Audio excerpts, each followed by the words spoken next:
Fucking night.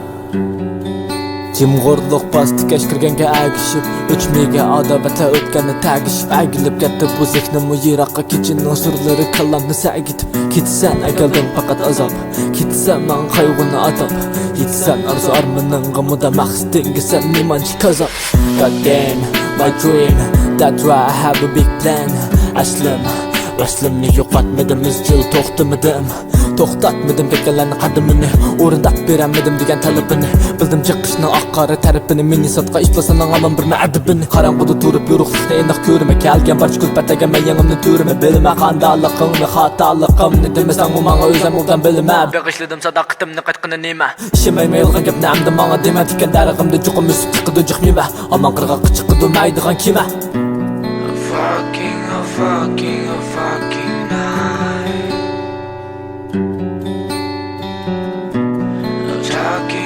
Talking eyes. Fucking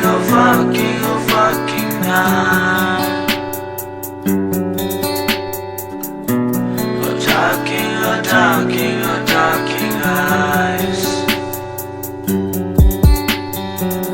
Köpni ködüm bırak yutib ketdi hatırlangan depte. Üzemgi taynimda bir memezilimge ergi qo'smayma tayyorlangan nepge. Kechimini uxlatmadi beşimni sagak qilib, asabma qayg'ula esimda baqiyinki. Qismida yana tekrar bo'lib so'q yurak isimisa.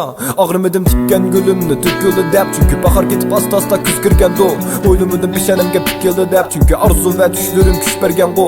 Qulubni etish pek tas bo'lib, o'rnimdan dast turib, kechi bilan sharab ichib so'qash turib as bo'lib, abjaq bo'lib kesimi manzilimga qatnagan pikap. Ishlimni ko'ramadim chunki chiqar ichtar odamni e'tibor qilmaydi. Fucking yo'lchilar faqat savol so'raydi, gizamni o'g'ilmasam roman to'raydi. Aqlsiz tirishqani nurulug' yaxshi, qismaq dengizdan quruq yaxshi. Yulduzni yondirishga chaqmoq ketmaydi, shuning bu parg'atim qora bilan ahni.